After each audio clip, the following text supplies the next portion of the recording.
Hey guys, it's me, Matsurasu. I just want to come out here and thank all of you guys for 400 subscribers. Well, yeah, 410 subscribers now. Now that I'm checking, I last checked about 30 minutes ago, so I gained 10 subscribers in about 30 minutes, which is just crazy. But yeah, I wanted to come out here and thank all of you for 400 subscribers. I haven't even started this channel about a week.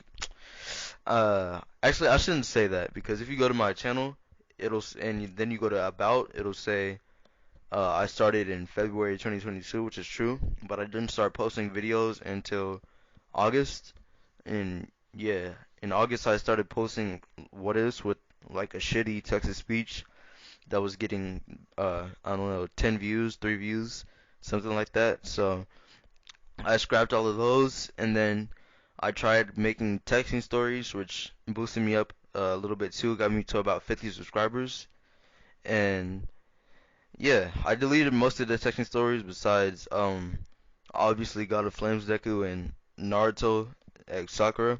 But yeah, till I found myself a good text to speech about 5 days ago, 5, 6 days ago. And then I started posting what ifs again, and then like the views and my subscribers, they're just skyrocketing. It's making no sense. And yeah, thank you guys for that. I'm trying to become one of those what if YouTubers, like on the level of the likes of Zether, Prince of What Ifs, Izukage, and all of them.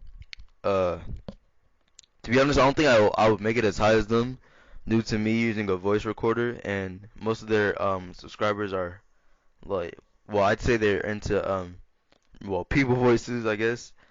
And yeah, but anyways, thank you. I'm saying thank you a lot, but thank you, really. Um, anyways, yeah, this is What If Naruto Built His Own Village, Part 2. Check out my Instagram and my second channel, link in the description, and I hope you guys enjoy the video. Well, without further ado, roll the intro.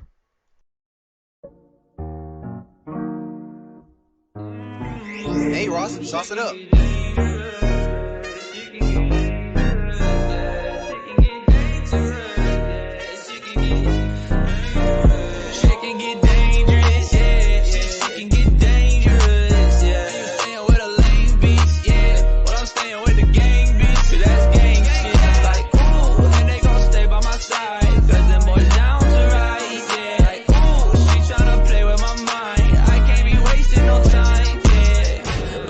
My wheels got in my bag and I got all my feels. I'm getting this paper, I'm stacking a meal. I'm with your hoe in the house on the hills. Yeah. I'ma keep it real, had to sacrifice to try to get my bands up. Shorty wanna fuck with me, she see me on the camera. She said she in love with me, but really I can't stand her. She just want part of this life cause she see me on the ground.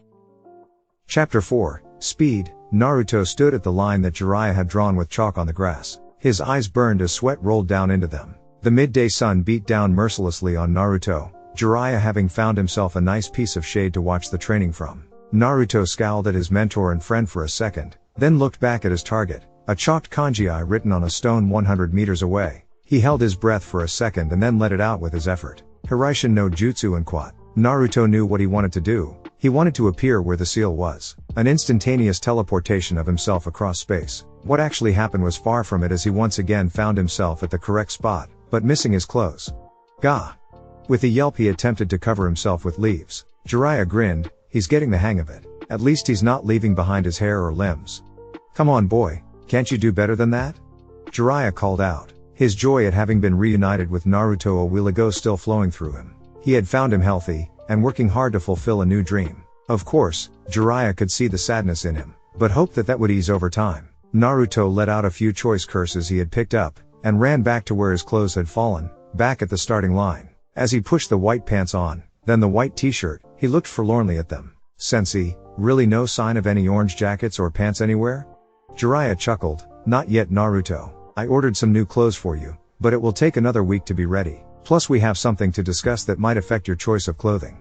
Naruto finished putting his boots back on then stood up. What's that pervy senin?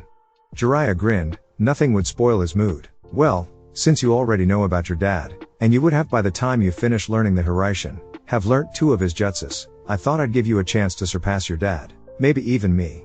Naruto's eyebrows shot up so high they threatened to merge with his hair. What? How? Jiraiya pushed himself up from under the cotton tree and walked over to where Naruto stood. His eyes squinted from the glare of the sun. I will take you to my Obakuzan. It's time you learnt the sage arts. And quat. Jiraiya's eyes grew dark. Those fools at Konoha may have denied you a chance to become Chunin, or Jounin, but a sage trumps all of those and then some. And quat. His smile beamed at Naruto. Not many cages would even dare mess with a sage. Naruto's mouth gaped open, his mind whirling rapidly. If I could become a sage, I'd be respected. Respected enough to form my village and protected and everyone in it. Naruto grinned and refocused on his target, breathing in his chakra. Jiraiya nodded. Remember, destination, determination, deliberation. The key words for this technique. Naruto glared at the spot he wanted to go to. Hiraishin no Jutsu. He appeared at the spot, this time only missing his shoes. Yada, he shouted and jumped up. Jiraiya shook his head. Now do it 100 times, then do it without saying it out loud. Doesn't do much good to move at the speed of light if you have to stop to talk for 2 seconds first. Wait, Naruto shouted. How does me becoming a sage affect my beautiful orange? Jiraiya threw back his head and laughed. Orange doesn't really match with the flame coat you earn as a master of the sage arts. It's white and red.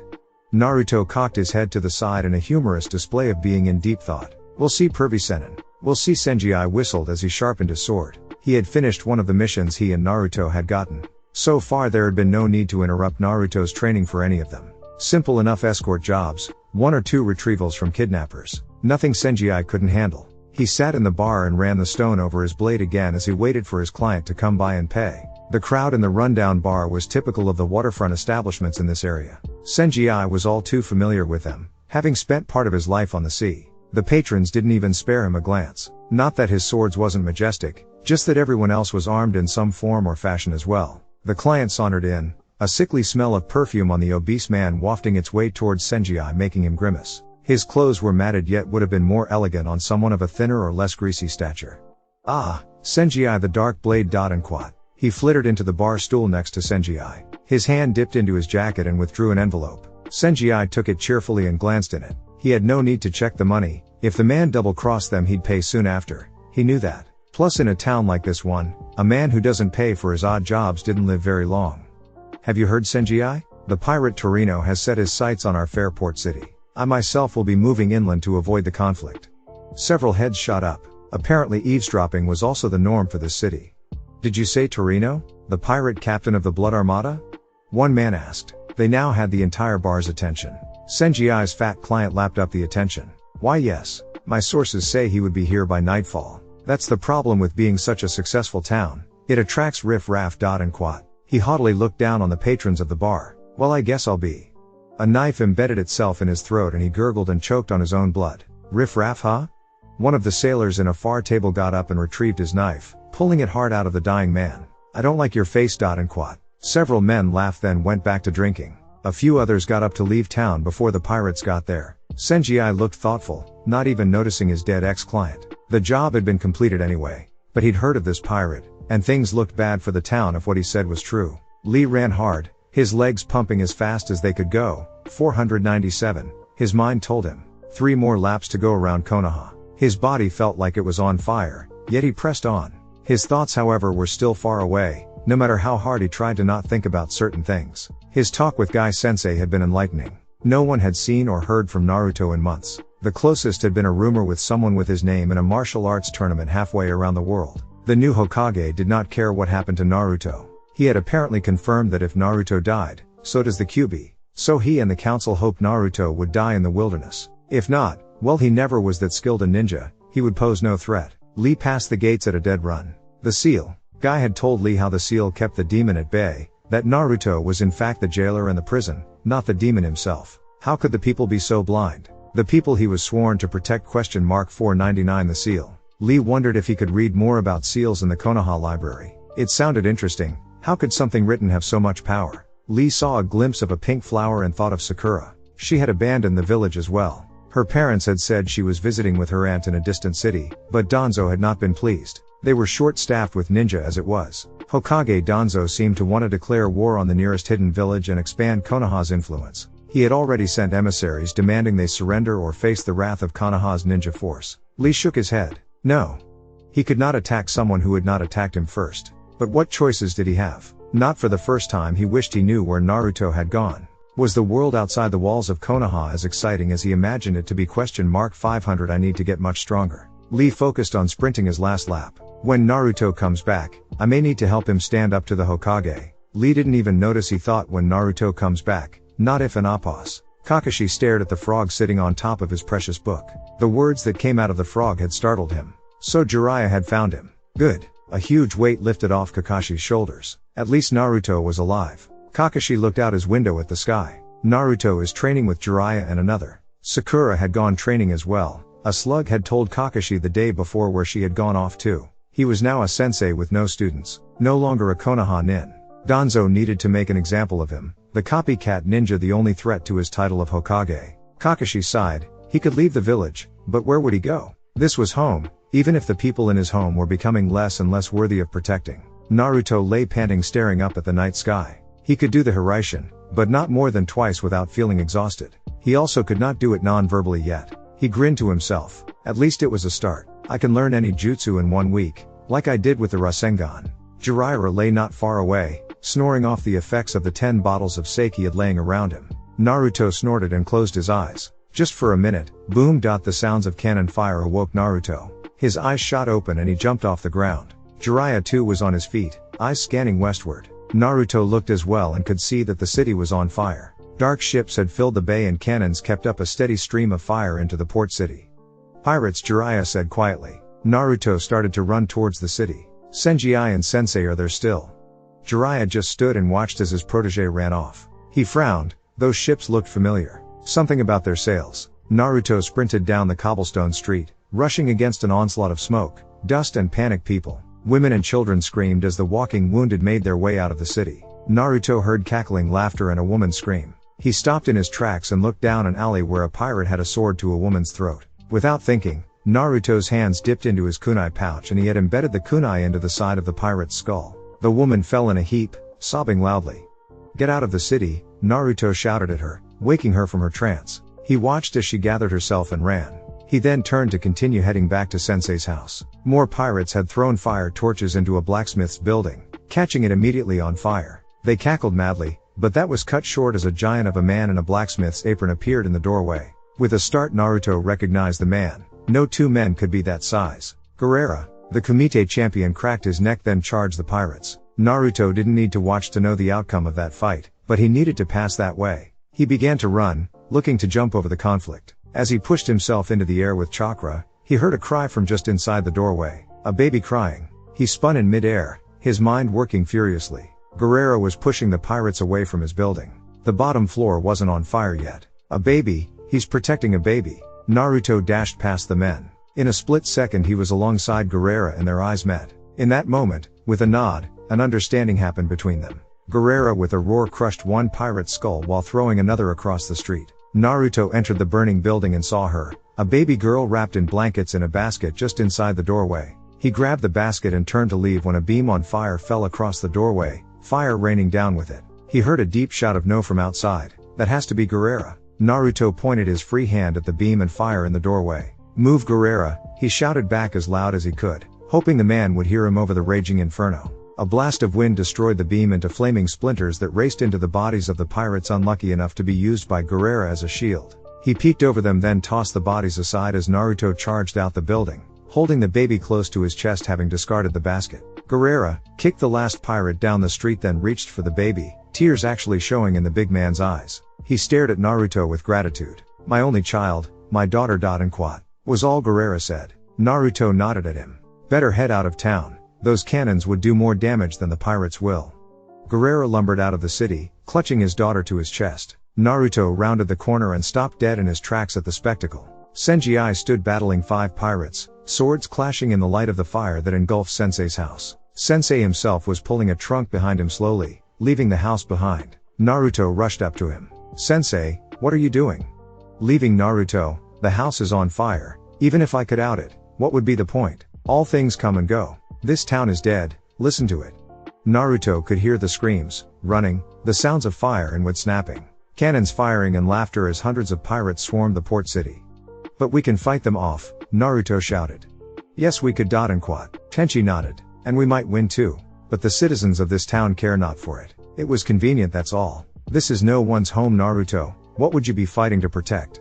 Naruto looked hopelessly as more people ran. This seemed wrong. 1 hour later, they stood on the hill Naruto and Senji had first crested when they saw the city. The sun had just begun to rise. Flames still danced across the smoldering city. All the people who were able to leave had already done so. The screams had long since stopped. Now it was just the wild laughter of the pirates as they looted whatever treasures were left behind. Naruto seethed in rage. Jiraiya put his hand on Naruto's shoulder. Everyone is out, just pirates left. Time to go, apprentice. A burning started in Naruto's belly. A growing rage that he could only explain as loss and anger. He had only been here a short while, but once again, he was being forced to leave a village, a home. Tenshi's words were not true. Here again he had found acceptance. Here again, he, Naruto, had found a home. The fire in him bubbled and boiled. Jiraiya, who had begun to walk away, stopped in mid-track and looked back in fear. This chakra, no. Naruto couldn't see, his eyes changed to slits. He heard the growl escape his throat though. He recognized the signs of himself drawing on the Kyuubi's power as he punched his two hands into the air in front of him. Wind started to circulate around Naruto as if he was in a tornado. Tenshi stared at Naruto. This move hadn't been perfected yet. But this level of chakra was more than they used in training. Even if unfinished, the strength of this move would, Tenshi gasped. Naruto, no. With a snarl and a howl, Naruto gathered an incredible amount of chakra and pushed forward, palms facing the burning town. A sudden burst of wind raged and raced towards it, a huge arc that expanded rapidly as it approached. Trees were destroyed in its path, rocks hurled and shattered. The first buildings it came into contact with crumbled without resistance. The shockwave just blasted its way through the town. The screams returned, but this time those of dying or about to die pirates. The wave continued quickly through the entire port city, decimating it. It reached the bay and kept going, splintering ships that were docked. The jutsu faded quickly though over the water, dying before it hit the big ship, the main one. Naruto fell to his knees panting, trying to regain control of himself. Senji whistled. That was the move he had first tried back in the kumite. If that had worked, then the audience, the town, hell maybe even he, would have died. The few citizens that had stayed to witness the onslaught ran far away from Naruto, leaving a very select few in the clearing. Jiraiya said nothing, but realized that sage training would have to wait. Naruto had a temper problem, and its name was Kyuubi. He needed to get that under control first. Tenshi looked down sadly at his apprentice. This was such a huge burden for a child to bear. Naruto struggled to his feet, wiping tears from his eyes. Jiraiya rested his hand on Naruto's shoulder. Let's go, Senji asked. Well, where are we going? Naruto looked around the clearing. Aside from his new extended family, Guerrera had come over with his daughter still in his hands. I owe you, young one. And quat. His deep bass voice echoed. Thank you for saving my daughter. Where will you go? Naruto asked, looking up at the big man. Guerrera shrugged. Many towns need blacksmith. We'll start over somewhere else. Something clicked in Naruto's head then. A blacksmith. Maybe it was time to start? Everyone? Naruto cleared his throat, his eyes clearly including Guerrera. Would you please help me start my village? Would you come with me to Tengoku? 2 weeks later, as they walked in the shadow of the pathways of heaven and hell, Jiraiya was once again lost in thought. Naruto's plan made a remarkable amount of sense. They had nowhere to really go. He did need somewhere to train, and there were good people out there who needed protection as well as a safe place to raise a family. The world was not always a safe place, and a hidden ninja village was actually safer than most. Guerrera had come along quietly, not saying much to anyone. He took care of his daughter like a gentle giant. From what Jiraiya understood, the fighter's wife had died in childbirth. The baby, Gabriella, didn't cry much, having her father's quiet attitude and strength. He had nowhere to go, so starting over in a new village was the same as anywhere else, plus he owed Naruto for saving his daughter's life. Jiraiya smiled. Naruto had a way of pulling in people around him. Just what the leader of a new village needed. We're here. And quat. Naruto said out loud, excitement in his voice. He pointed to a deep gully in the Rocky Mountain. With a huge grin on that prankster face, he jumped in. A gust of wind picked him up and shot him up to the sky. With a laugh, Senji was the next to follow, then Tenshi, Guerrera, and Gabriella, then reluctantly Jiraiya. He thought angrily, there's a reason I use toads and not birds. I hate flying. Chapter 5, Beginnings. Jiraiya landed on his ass, face aghast at the ride he had just taken. To his left he spied Guerrera and his daughter, their faces in awe of their surroundings. Jiraiya himself was taken aback by what he saw. They were literally perched atop a huge, solid cloud. Ahead of them lay an island with trees swaying in the wind. A few birds flew past them. Jiraiya never would call himself an expert on animal life, but he was fairly sure that he had never seen birds that color before. Naruto bounded over full of energy. Come on, let me show you guys my island. Jiraiya smiled, his mind racing. This place was impossible to find, extremely easy to defend. It's the perfect location for a hidden village. His apprentice was indeed the #1 most unpredictable ninja indeed. He followed Naruto and laughed. Those fools in Konoha don't know what they've lost in the young ninja. Senji sat legs folded on the white beach of heaven as Naruto called this place. A cooling breeze brushed his hair away from his face. A small contented smile was all that gave away his thoughts. His trust in Naruto was well founded. At first he did not believe in this place, but to actually sit here, on a cloud in the sky, Senji began to believe that anything was possible in this world. He frowned slightly. His leader and friend Naruto was training to become stronger. Surely he too needed to work harder in order to be worthy to be Naruto's protector, his shield. His eyes closed as he gave serious thought on how he could improve his swordsmanship. That night they sat in the initial camp Naruto had built months ago. A wild boar Guerrera had caught roasting over an open fire. Jiraiya and Tenshi looked at their apprentice. He had put some surprising thought into this. I've been thinking about it since I left here. We need a supply of water and electricity. This place is made from wind and there will never be a lack of it. Couldn't we use those windmill things to make electricity? And there is a lake not far from here with rainwater. It's fairly large. I don't know much about it, but I think it could last us? Tenshi nodded. Yes, Naruto, some wind turbines would certainly be a very smart way to generate the power we would need. I know a city where I can order those. Naruto grinned at that. The first person to say anything he suggested was smart. Truth is he had indeed been thinking about this a lot. Jiraiya rubbed his chin. The water could be a problem. We don't know how often it rains up here. We're not so high that other clouds can't fly over us, but at the same time, we don't know how often it happens. I'll do some monitoring. We could probably work something else out. I saw the ocean far below us on the far side of the island. Perhaps a displacement seal to transfer some water to our lake. I'll work on that. Guerrera watched his baby girl sleep in the little cot that Jiraiya had fashioned for him out of branches and leaves. He cleared his throat. You have taken me and my daughter in with you, accepted us without questions of the past. This I appreciate. I will start over here with you, help build the village you dream of. There are many rocks I can mold to useful size. I would stay here with my daughter and raise her, if you will allow it. Naruto sprang to his feet. Of course. Tengoku accepts all who need somewhere to start over. Ninja, warrior and citizen alike. Everyone gathered around the fire grinned wildly at Naruto's outburst. His energy was contagious. What should we start on tomorrow? Naruto asked, eyes burning with what his old friend Lee would have called the fires of youth. Jiraiya stood up and walked over to Naruto. With a softness that was hardly becoming of a Sannin, he pushed Naruto to the ground. Sit down, Naruto. And quat. He laughed. We need to see what funds we have available to start buying the wind turbines, plus a lot of other small things we will need to survive. Tools, storage bins for food. This is not something that can be rushed into without planning. Senji threw a large bag of gold coins to the ground. Here are the earnings from the past month's jobs. It should buy some of the items we need. Naruto frowned slightly then grinned. He bounded back to his feet and ran into the darkness of the forest, away from the fire and everyone. 5 minutes later he was back clutching a much larger bag of bills and coins. I found this the last time I was here. It came with the wind. Will this be enough to get started too? He asked excitedly. Tenshi opened the bag and briefly glanced at its contents. He smiled at everyone. Looks like we have a village to start building. So when you said we, Naruto grunted as he lifted another rock onto his shoulders, what you really meant was me. The field they had chosen to build the village was close to the entry point. A rainfall lake sat right next to it, and large trees as old as time itself grew throughout. Naruto had thought it was beautiful until Tenshi had informed him he would be leveling the field himself. We need to build your core physical strength and your use of the various jutsu you've learned. Naruto grunted and stared at the end of the field. He had placed a seal marker there. With a grunt he flashed himself to the seal with Hiraishin, boulder cradled on his shoulder. He then walked an extra few feet and lifted the boulder over his head, chakra-infused arms and legs giving him a small boost so that he could heft the big stone. He threw it in the pile that had begun to grow, then jogged back to the starting point for another big rock. Jiraiya and Guerrera stared down at the paper in front of them. They were beginning to map out the shape of the city. The first thing we should look at is layout. A protective wall of course, but that can come last. A few houses for us to live in. A central building for administration. And quat. Guerrera spoke lowly. Jiraiya drew a circle in the dead center of the map. Let's start with our main tower here. We can have lodgings in this tower, and then expand outwards. I think it best if we focus on building one thing really well first and then expand outwards.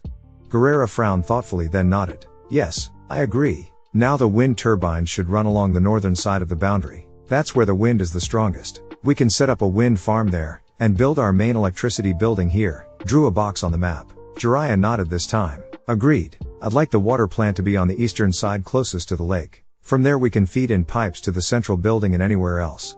Guerrera looked up at Jiraiya. There are a couple things we need to consider. I am a mason and blacksmith, but I know nothing of the electricity grid or water plant. We'd need someone else to build those. All I can build is the shell building, but even that I'd need advice on. Jiraiya sighed. Yes, we need 2 engineers for this. When Tenchi and I go looking for the turbines we will see who we can find. And quad. He grinned. But who wouldn't want to work in heaven? Guerrera smiled and laughed loudly. I have an idea for the style of buildings considering the name of this city and its location. Jiraiya smirked. I'll leave that up to you. Senji fell in behind Naruto, having been drafted to help with the clearing of the large field. He too picked up a large boulder and used his own body flicker technique to teleport himself at high speed to the far end of the field. The sweat rolled down his shirtless back. He puffed hard and turned back to jog and get another one. Hey Naruto, he called out to his friend as they jogged in unison. Why don't you use those clones you made before and let's get this done faster? His sentence finished as they get back in front of Tenchi, who promptly rapped him on his head with a fan. Fool, you would look for a shortcut to hard work? Senji grinned sheepishly and rubbed the back of his head. Naruto has been told no bunshines. This is as much a mental experience as it is a physical endurance one. There will be no shortcuts. Naruto nodded wordlessly. A smile spread on his face. Senji, you afraid you can't keep it up? I bet I can clear this half of the field before you clear that half. A look of shock and then a feral grin split Senji's face. Oh, you're on Naruto. I'll take that bet. Loser cooks for a month. Naruto grinned. Deal. The two of them raced with renewed vigor to grab another boulder. Konoha Shikamaru fiddled with the piece of straw in his mouth as he looked up at the clouds. Troublesome, he thought. Hey Shika. Huji hailed him out as he approached. Next to him was Team 10, Neji, Lee, and 1010. Shikamaru looked over at them and waved them over. The hill he was on was perfect for cloud watching. Also perfect for talking with friends inconspicuously and discreetly as anyone who approached could be seen. Hey guys, we're just waiting for the others now. They sat down and within a few minutes, the others showed up. Ino approached bringing with her Hinata, Kiba, and Shino. With a nod they all sat down and looked at the clouds. Shikamaru spoke up. Okay guys, I asked you to come so we could talk about something important. Lee, subdued for once, nodded. Naruto. Shikamaru nodded. Yes, but more than that, the state of Konoha. The new Hokage is a warmonger. He seeks to ignite the flames of war with Suna and Iwa. The balls are already in motion on this one. Shikamaru, being the only Chunin in the group so far, had access to much more information than the others. Information that disturbed him. What the council did to Naruto was deplorable. He did nothing but fail to bring back that traitor Sasuke. And quad. The faces of all gathered clouded over with anger. Who are we fighting to protect? Are we on the side of right and justice anymore? Neji spoke up. It is more complicated than just that. Our clans have thrown their support, for the most part, behind Danzo. We cannot go against the clans. Hinata pressed her fingers together and nodded. Father himself hates Danzo, but believes we must follow his orders if we are to maintain order in Konoha. Hi. Lee stood up and shouted. It is true the older generation does not have the will of fire needed to fix this problem. But out youthful flames burn brightly. Sit down Lee. And quad. Shikamaru scowled. What I'm asking here is, what would you guys be willing to do? How far would we go to protect this our home? I myself thought of leaving, maybe wandering the world, see if I could even maybe meet Naruto again. But this, Konoha, is my home. I cannot leave it just because some fool currently runs it. Kib nodded. This is our lair. My pack will not leave. Shino agreed. Our colonies cannot be raised in any other area without much damage to them. The Aburame clan cannot relocate. Shikamaru sighed. Well then we must deal with the situation on our own, and efficiently. When you have an unwelcome growth, you must remove it. 1010 gasped. Are you proposing we assassinate the Hokage? Shikamaru choked. No. Cough. That would be suicide. We are a bunch of Genins and Chunin level ninja. We cannot go up against Anbu and Jounin level guards. No, what I propose is a systematic attack on his credibility. Frustrating the leaders of this village while we build our support base. A base we could use eventually to overthrow Danzo and reclaim our village. Everyone looked at Shikamaru closely. What he was proposing was treason to Konoha. But what was their alternative? Sit quietly by and watch their village die? The very morals they grew up believing washed away by bloodthirst? How do we frustrate the leaders? Kiba asked. Guerrilla tactics. And quad. Shikamaru replied. We interfere with essential services, not in a serious way initially. We paint slogans, raise awareness. And quad. Kiba frowned, then a grin broke his face and he laughed. Like how Naruto used to do pranks on the village? Shikamaru nodded. Maybe not so simply, but yes. We prank them, escalating the seriousness until things come to a head. Lee grinned wildly. Yes. Naruto's youthful spirit will live on in us. His friends. His army. Ino laughed. Never in a million years she would be contemplating doing what she was about to with her friends. So we're Naruto's army and we're going to terrorize our own village. Sounds great. What shall we do first? Shikamaru shook his head. Are we all okay with this plan? Anyone who doesn't want to participate can leave now. I trust everyone here with my life, so I know the secret will be safe. Neji stood up. Naruto's army. It has a nice ring to it. I've already decided to forge my own destiny. This is a path I believe is righteous and should be walked down. Hinata stood up as well. I too will join. We must save the village, and Naruto too. She added shyly. Kiba laughed and bounded to his feet. Hell yeah, let's make some noise. Lee jumped high and landed in his famous nice guy pose. We will succeed in the revolution of our youth. The fires burn brightly in us. Shino stood and nodded. Ten shook her head and stood up. I'm with you, my friends. Things are not right the way they are. Huji nodded to his best friend Shikamaru. No words necessary. Of course he would side with him. Shikamaru sighed. So troublesome. Naruto's army is officially formed. Now, here is my first plan. Hidden village of the Sangara. Tamari's voice echoed in the halls of the Kazekage's tower. Her footsteps made no noise as she ran, paper clutched in her hand. Just days earlier had seen Gaara elected to be the newest Kazekage of Suna. Of course this was all tainted when Gaara found out his friend Naruto had been banished from his own village. They had sent out Anbu to look for him, offer him citizenship in Suna. But Naruto had been nowhere to be found. Until now. She slammed open the doors to Gaara's office and saw him sitting behind the desk talking to their brother Kankuro. News. I have news of Naruto, Tamari said breathlessly. Gaara's eyes widened as he stood to his feet, palms on the desk. What do you know, Tamari? Kankuro asked. He was seen in a seaside city in a country far from here. The name is the same. They're describing him as a city killer. He apparently destroyed the town as it was being pillaged by pirates. The entire city in one blast. I'm trying to find out more details now, but it's sketchy. Tamari spilled her words out as fast as she could. What we do know is that someone who matches the description of Jiraiya of the Sannin was seen with him. Gaara nodded then sat back down. Good. He rubbed his temples. At least we know he is alive. And with Jiraiya he'll be okay. Kankuro sighed. His brother had been very worried about his friend. Well, Gaara, I guess we should focus now on this letter from Konoha's newest Hokage requesting a meeting. Gaara's eyes grew cold. Yes, I think I'd like to meet the people responsible for banishing Naruto. Tengoku Naruto and Senji Ippei panting in the grass. The giant field had been cleared completely of rocks and boulders. It had taken them 3 days and nights of non-stop work, but they did it. It was considered a tie as they both passed out at the same time. Tenchi finished mapping out exactly what he needed as he watched their progress. The bond between the two had grown during this exercise. Plus, he hoped it would give them a huge appreciation for the work that goes into building a village. He leapt off the 10-foot tall boulder he was sitting on and was about to walk away when he turned back. Damn, forgot this rock needs to move over there too. With a quick glance downfield he swung his leg and kicked at the boulder. It shuddered and then flew across the ground and right into the pile of rocks. Tenchi nodded then proceeded back to camp to see what Jiraiya and Guerrera had gotten up to. That night, a recovered Naruto and Senji stood amongst everyone else in their little group. Jiraiya hefted the separate bags of money he had placed out. This bag has enough for the turbines. Our biggest but most necessary expense. He handed it to Tenchi. This bag is for tools we'll need to build and maintain the buildings as well as food supplies and storage bins. He handed it to Guerrera. This bag I'll keep is for the water plant. Naruto nodded. While you guys are doing that, Senji and I will continue to prepare the land and area. Jiraiya has given us plans for trenches we need to dig for the water pipes when they come. Also, we are to dig the foundation cellar for the tower we'll be building first, right? Jiraiya smiled. Good. Tomorrow we go our own ways and meet back in 1 month's time. Naruto, I expect you to continue training in that time.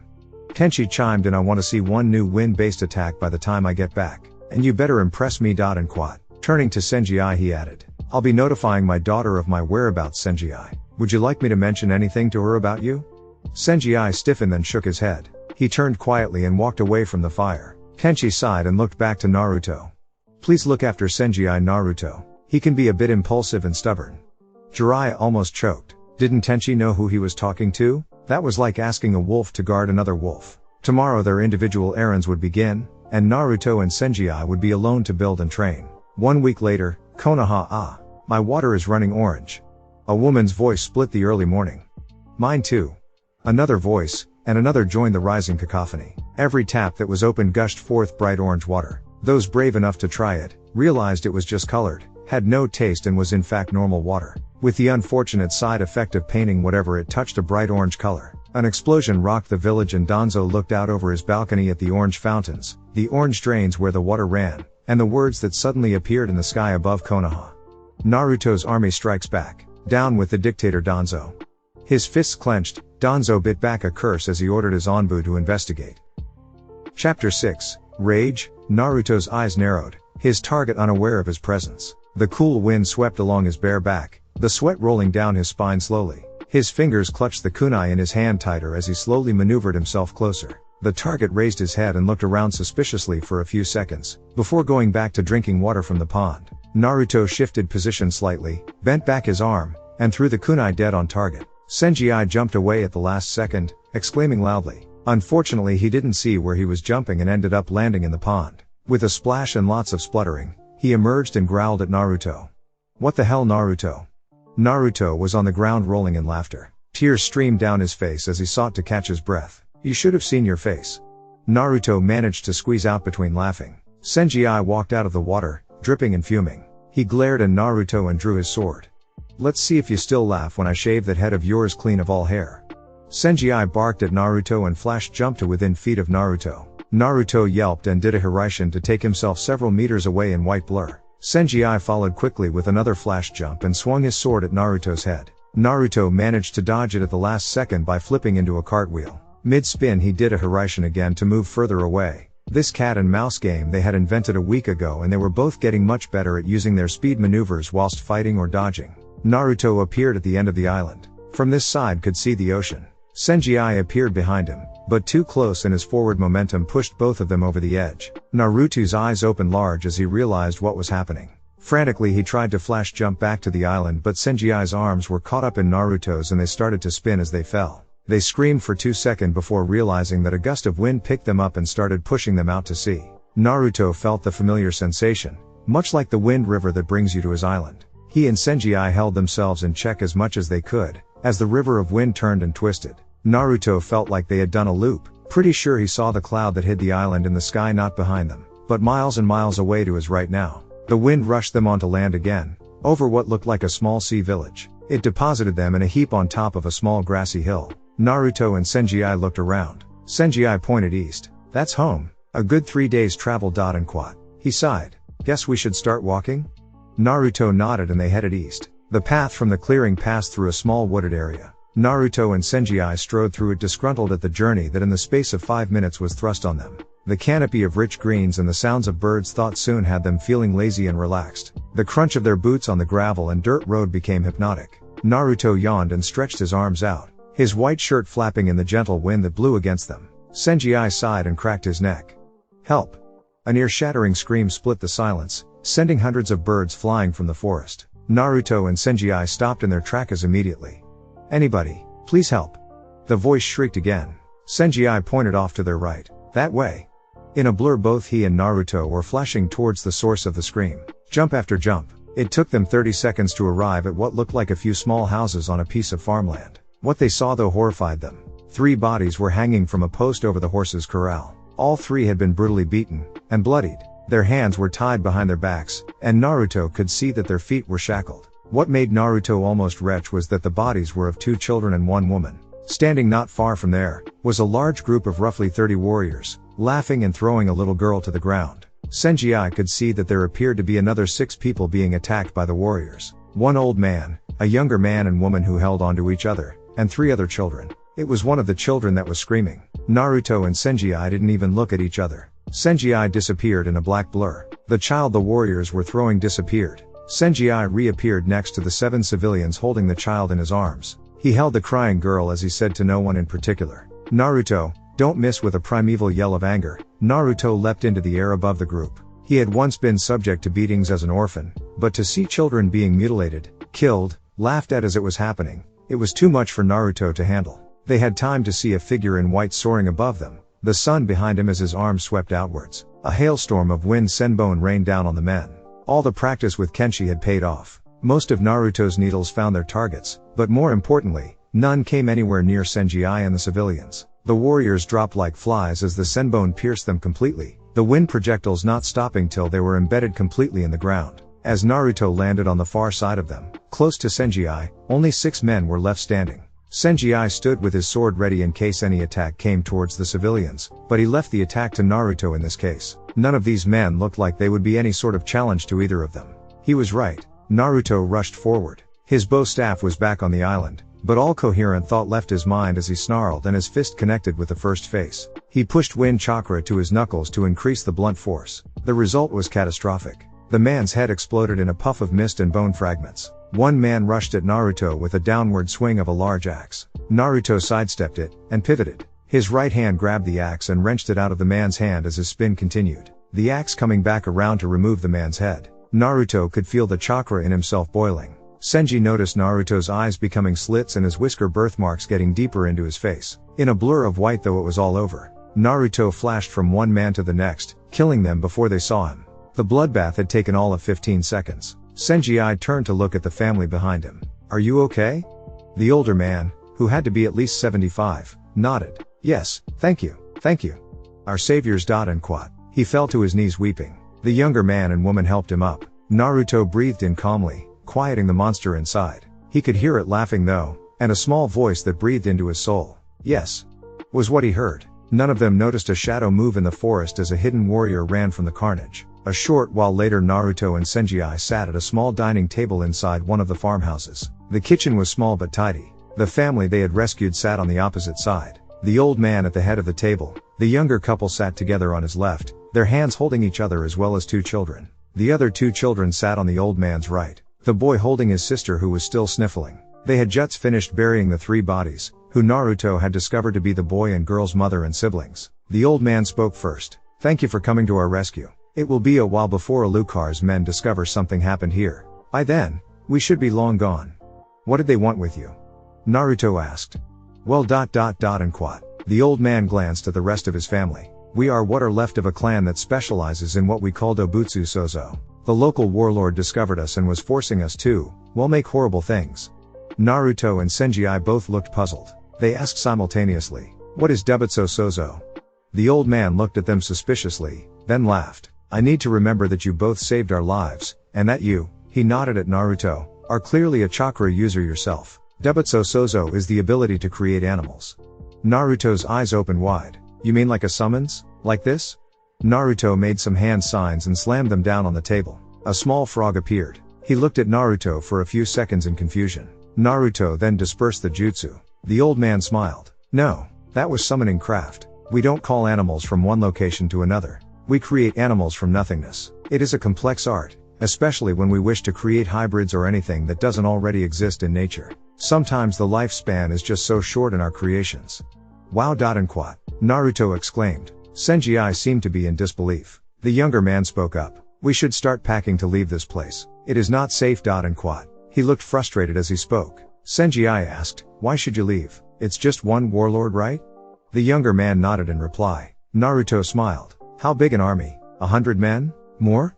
"At least 300." And quat. The younger woman replied. Senji and Naruto grinned. "Great. Practice." "No." The younger man shouted. "No one else will die because of us. We will leave and we are taking our children with us. We will find somewhere to go where no one can find us. Where we can live in peace." And quat. He stood from the table, shrugged off his wife's hand and moved to leave the room. "Wait." And quat. Naruto said. He looked thoughtful. "We are building a village where no one can be hated or used, where everyone can feel safe. Would you come with us to our village? I mean, it's now being built. We don't have any buildings yet, but the land is cleared and Jiraiya and Kenshi and Mr. Guerrero are bringing back materials and supplies for us to start it." The old man looked at Naruto in shock. "You'd invite us to go with you?" Senji smiled. Naruto here wouldn't leave anyone in a bad situation, not if he can help it. Like he said, the place is under construction. But if you have to start over somewhere, it's a great place to do it. There's nowhere safer in the world. The young man stopped in the doorway, and turned. "Really? We could stay there? We could stop hiding?" His wife came up to him and held his hand, smiling. She turned to face Naruto. "We'd love to." Neither she nor her husband saw the arrows that pierced their hearts, but Naruto, Senji and the rest of the family heard the breaking of the kitchen window, and saw the shafts of black wood appear in the chests of the 2 adults. They died instantly, falling with a clump to the floor that signaled the start of screams from their children. Blood spurted from their mouths, their shocked lifeless eyes locking with Naruto's and Senji's for 1 second. Chairs scraped as Naruto and Senji lunged at the old man and the kids, tackling them to the kitchen floor. A hailstorm of arrows zinged by overhead as the girl screamed and cried. Senji sprang from his prone position and out one of the shattered window. Outside he'd have a better chance to counterattack than inside. He hit the ground in a roll and had time to see a volley of arrows coming at him.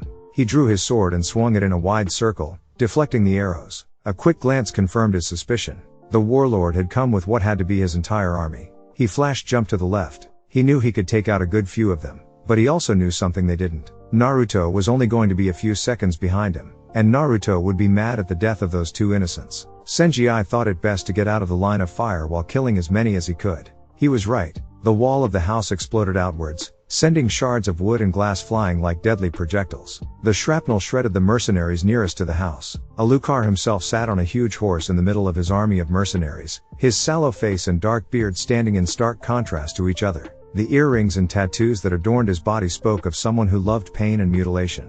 He snarled at the appearance of Naruto and Senji, and the losses to his army. "Kill them," he ordered. Naruto however didn't give them time to act on those orders. If anyone had been close enough to see, Naruto's irises had become slits. A reddish glow seemed to surround him and he let loose a yell that seemed more feral than human. A wave of red chakra literally exploded off of him, sending the bodies of the warriors closest to him hurtling through the air. His scream continued as wave after wave of anger washed over him. Red chakra wrapping itself around him and then exploding outwards like blasts of gale force wind. The front ranks of the army were atomized into bloody mist, the middle ranks scrambling over each other to back away from the demon they saw before them. Senji stood still for one wide-eyed second. Shit and quat. He burst into action, the soldiers he had been fighting running away as fast as they could. He had never seen Naruto get this way, but he felt sickly at the sight. The chakra hadn't reached him, but he felt foul this close. But he realized Naruto had gone completely berserker and forgotten the house behind him and the children who were still crying and cowering on the floor of the house. Naruto's chakra threatened closer and closer to them. Senji flash jumped into the house and barked commands, pointing out the back door, away from Naruto and the army. "That way, run." The urgency in his voice spurring the older children to grab the younger ones and run. The old patriarch was busy making hand signs as fast as he could manage, as Senji looked on in shock. The table lit up then became a huge bear. The bear stood up and blocked the chakra waves coming through the shredded hole in the kitchen, its fur being torn to shreds at each wave. It let out howls of pain but kept its place, giving the old man time to move as fast as he could out the back door, and make sure the children escaped. Senji ran with them out the back door, and looked back in time to see the house explode into shards of wood. He saw what looked to be Naruto, surrounded by red chakra at least 4 times bigger than himself. He could have sworn he saw what might have been a few tails swinging behind Naruto. Senji's blood ran cold. Was the demon breaking free of its container? His fist clenched tighter on his sword. Naruto was his friend, but if he had not choice, he prepared to flash jump to Naruto when the boy in question screamed louder than Senji had heard before. The red chakra began to shrink inwards. Senji couldn't see from this angle, but he had the impression that Naruto was concentrating immensely. There was almost a vacuum effect as the chakra was pulled into his body. Wood, dirt, body parts, all tumbled and made their way towards Naruto with his screaming never ending. Senji looked on in amazement. It was as if he was the center of the universe and the universe was. Senji turned to the family with a panicked expression on his face. He swung his sword in the hardest slash he could manage, digging a huge hole out of the ground. "Jump in. Now." He grabbed the old man and literally threw him in.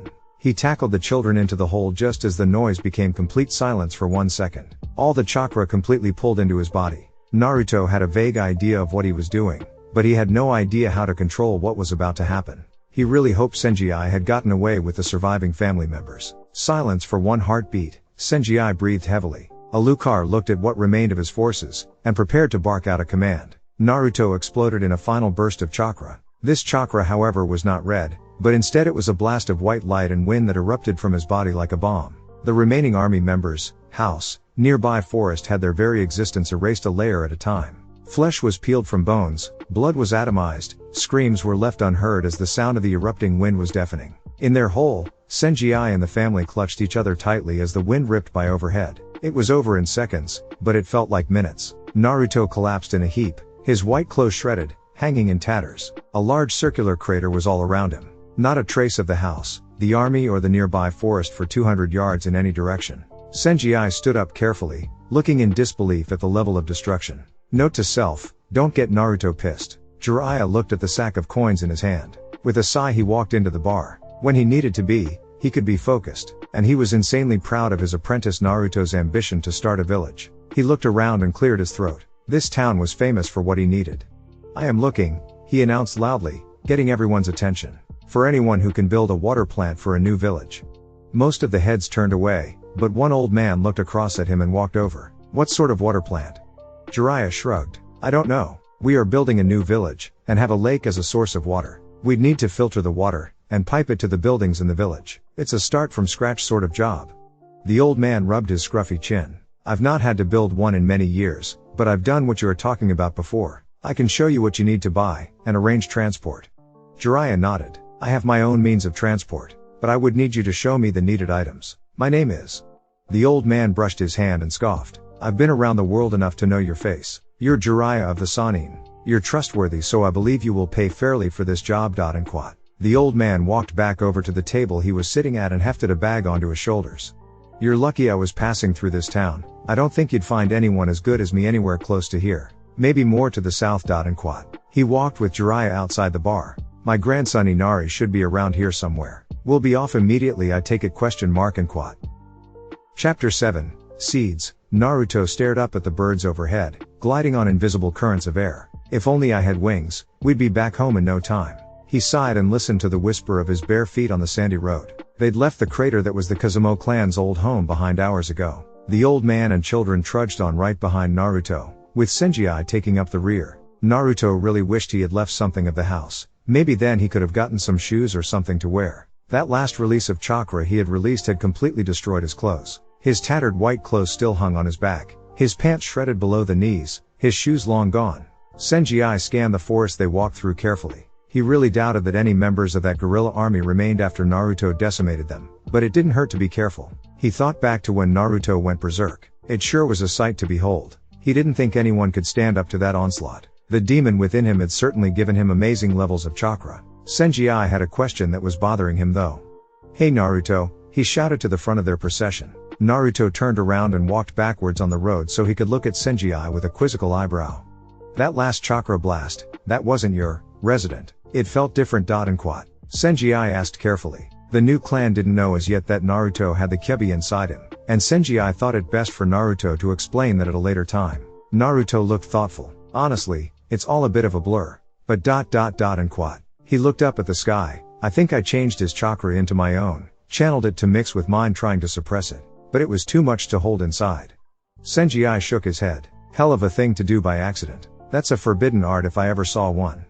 Naruto grinned and put his hand behind his head. Yeah, I guess it was pretty awesome. And quote. His words were cut short as he tripped over a rock in the road while walking backwards and landed on his ass. A small giggle escaped from one of the older girls. Naruto smiled at them, then looked inquisitively to the old man.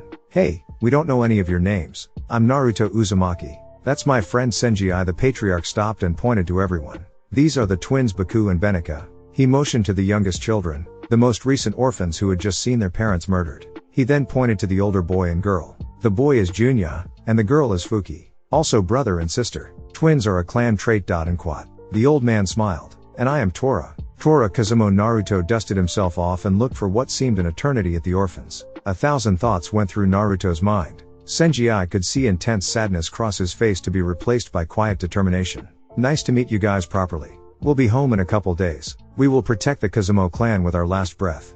Naruto's turned on his heel, and walked forward. You ready, Lee? Shikamaru asked him in a whisper. The night air was brisk as the soft wind nipped at them. Ino peered around the building to the Hokage tower. The guards are switching any second now, so we have a total of 30 seconds tops before the next shift settles in for duty. And quote. She said. More than enough. And quote. Lee said tensely. This was a mission, and as such his usual bravado about flames of youth was tempered a bit. A solid month of harassing the hated Hokage Danzo had made them all somber. The trick was to harass the enemy, but not to inflict anything on the villagers. Shikamaru had come up with plan after plan to make life a living hell for Danzo. All so far had been successful. He grinned a little bit as he remembered the shouts coming from the Hokage tower when Danzo discovered all the furniture in the entire tower had been turned to dust. Amazing what those bugs of Shino could do, eating that much wood in one night.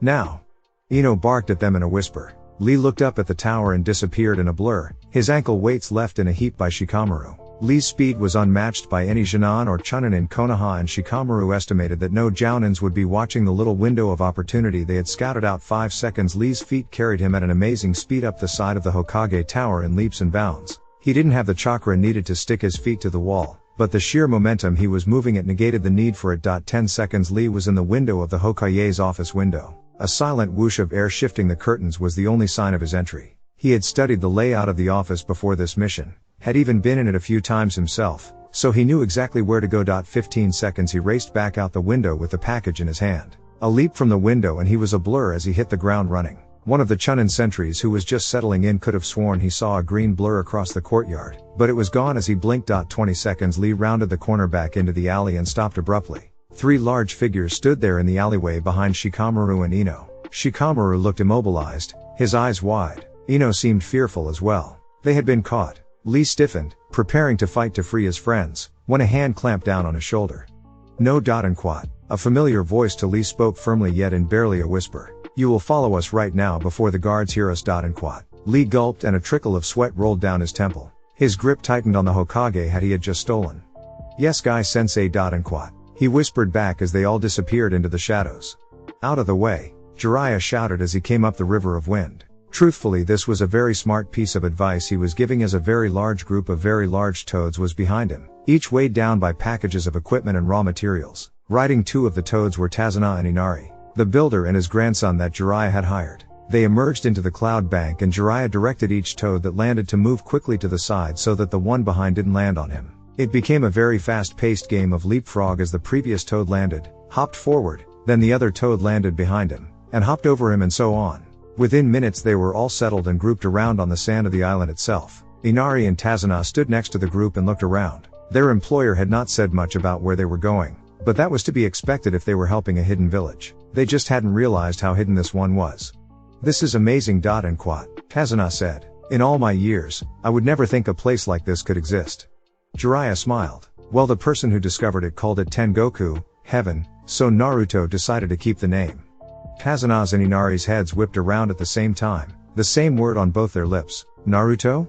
As if on cue, a loud woohoo broke the calm and the white-clad ninja in question came bursting through the clouds, up the river of wind. He landed much better this time, in a crouched position, one hand touching the ground in front of him. Yes, he thought smugly, that was a perfect entrance. 1 second later, however, the 2 younger twins Baku and Benika fell on him. The rest of the Kazamo clan soon followed, everyone landing on top of Naruto, whose hands was all that showed. Within seconds they had untangled and were staring around at wonder at the island in the sky while Naruto grinned madly. But then Naruto and Senji saw the toads, Jiraiya and a dumbstruck Tazuna and Inari staring at them. Naruto's mouth dropped open.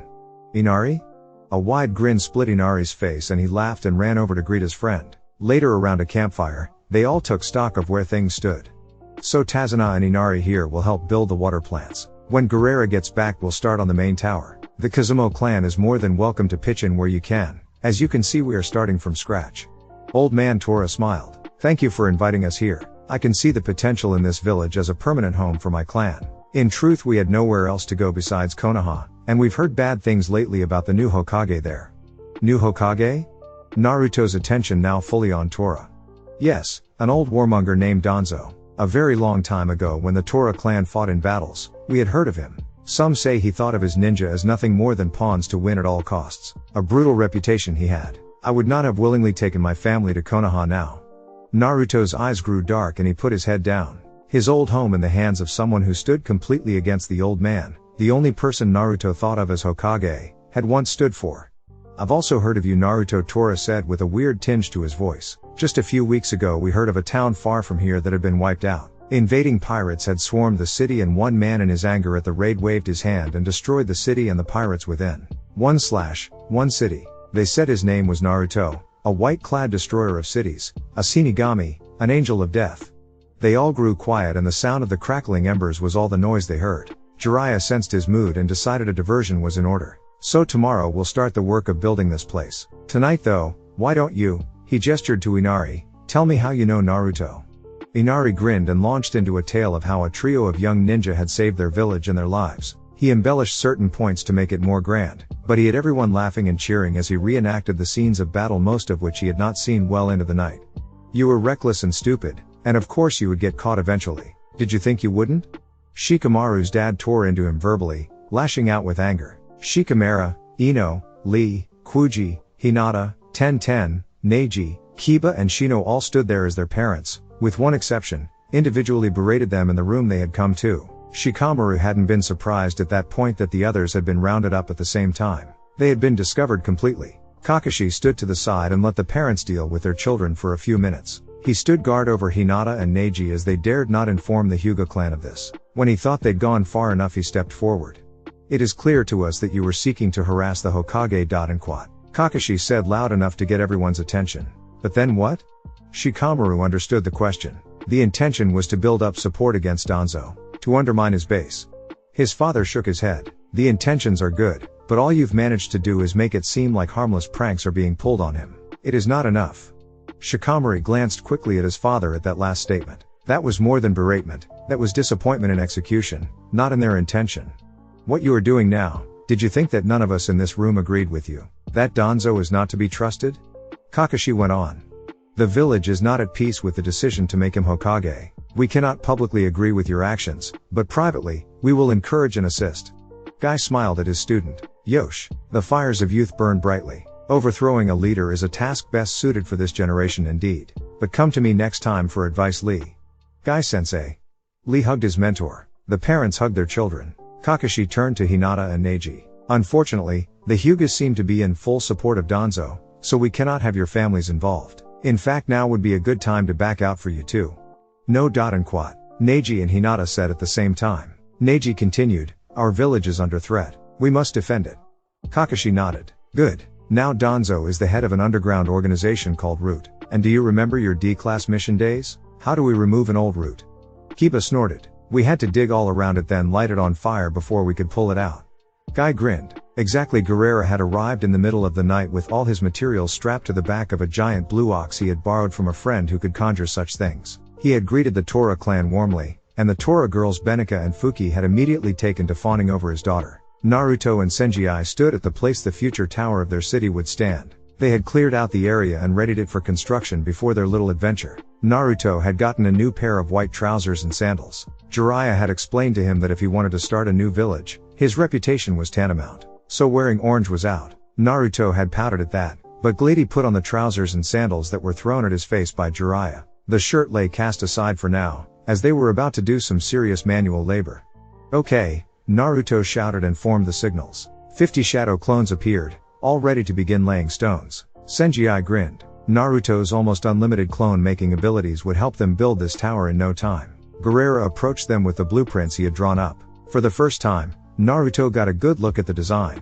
It was a solid, smooth round white tower extending 150 feet into the air. From what Naruto could tell in the notes, the windows would be frosted glass with intricate seals and markings to prevent cracking or breaking. The roof of the tower would house what Guerrera only marked as beacon light and Apos. Naruto didn't know what that was, so didn't think about it much for the moment. Senji whistled as he too looked at the plans. Wow, that's beautiful. Really going with the whole heavenly theme, huh?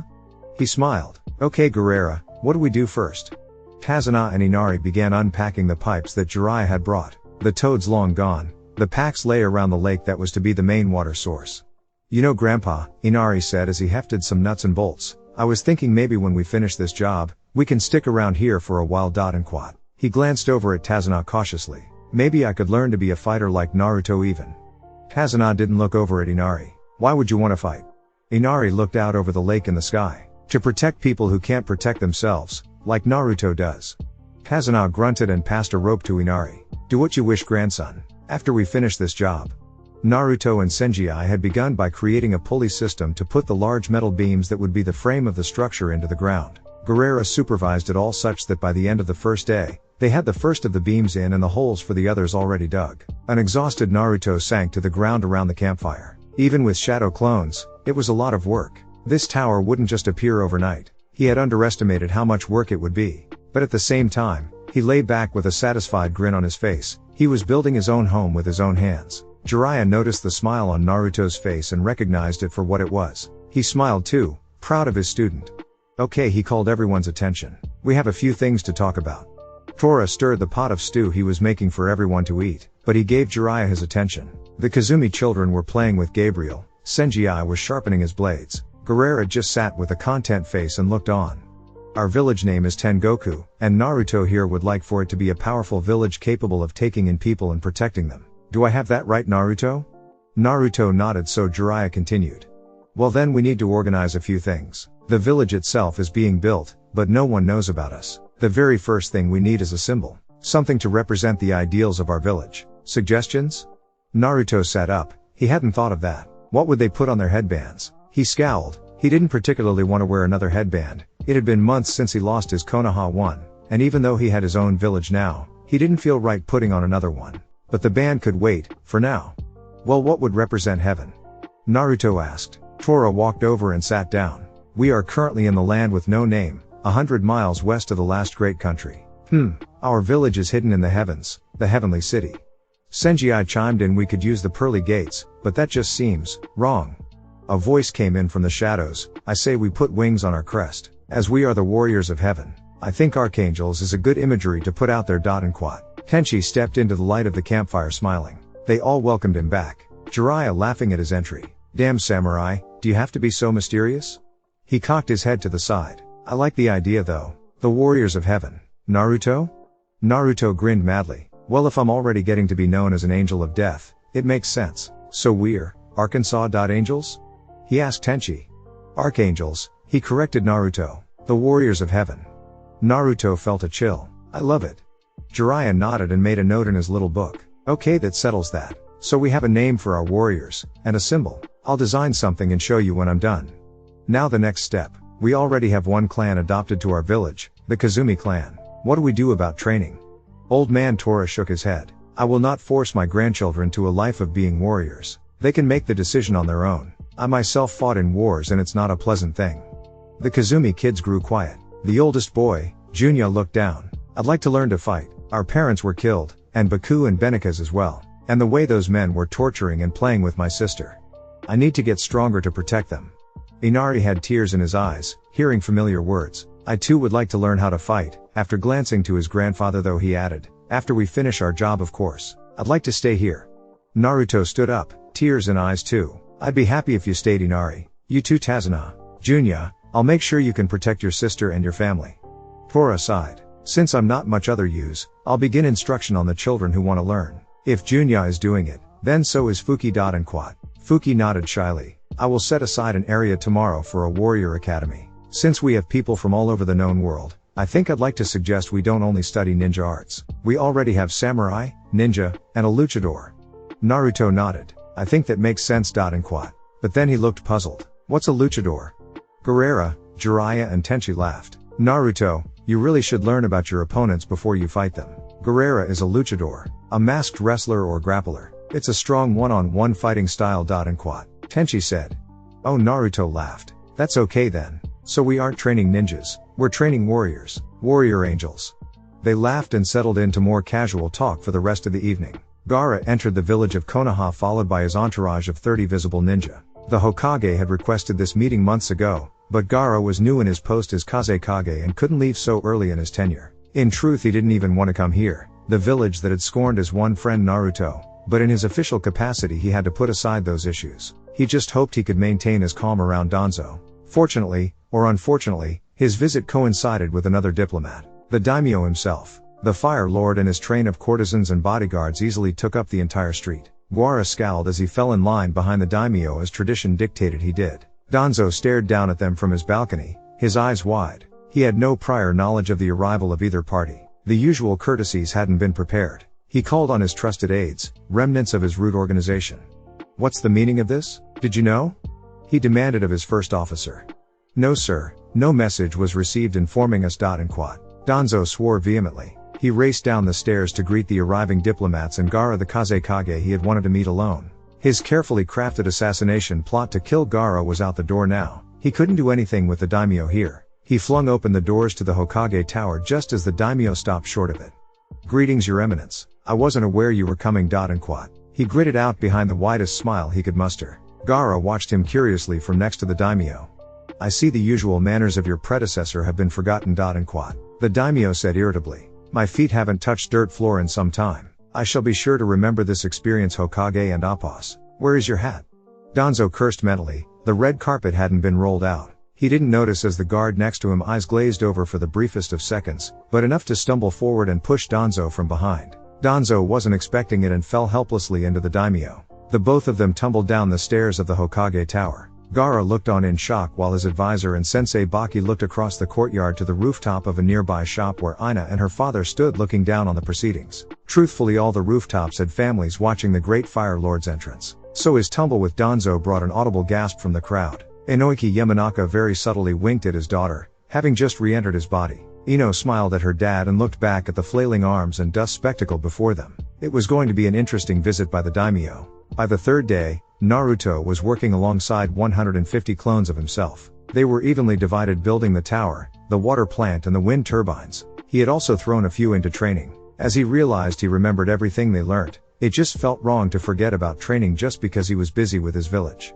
Jiraiya had come up with a symbol for their village. A pair of sharp angular wings cut out of the metal background of the headband. Naruto loved it. Naruto was thinking though about something Senji had said the night before. Senji, he asked as he handed him another large brick. Do you remember last night, where you said I should be careful I don't fall off the island again and float away to the sea or something? Senji scowled. The sun was blazing them today. Yes, I remember. Why? Naruto grinned. He made the familiar hand signs and pumped out another 50 clones. Okay, let's do this, he shouted at them. The clones all ran off in different directions. What are you doing? Senji asked. Simple. Naruto smiled as he went back to work. I remember everything when my clones dissipate. So I'll send each one to find another path of wind off and back on the island. And I'll keep doing it till we have it all mapped out. Senji laughed. Good idea, Naruto. Maybe next trip we take, we don't have to walk back. One particular Naruto clone was flying faster than he thought possible as an extremely fast stream of wind had him hurtling fast through the atmosphere eastwards. For what felt like a little more than an hour he zoomed past clouds high above the ground. He felt the excitement and rush of flying and really wished he could learn to do this without streams. He felt the stream start to weaken, and he thought it would be a slow descent like before. But this time, he suddenly was let go, the stream too weak to carry him anymore. He screamed as he fell to earth. As he broke the cloud bank he saw a village directly beneath him. A village that looked all too familiar. The village elders looked in disgust at Danzo as he apologized to the daimyo profusely, helping him back up. The daimyo was incensed.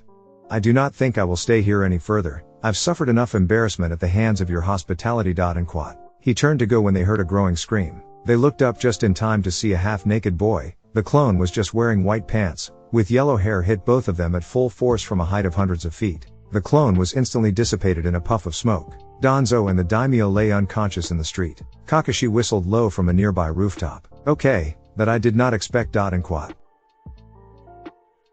Well, you've made it to the end of part 2 of What If Naruto Made His Own Village. Again, thank you for 400 subs, and I hope the music isn't too distracting for you guys. Anyways, I hope all of you enjoyed the video, and I wish all of you a wonderful day/night. Bye.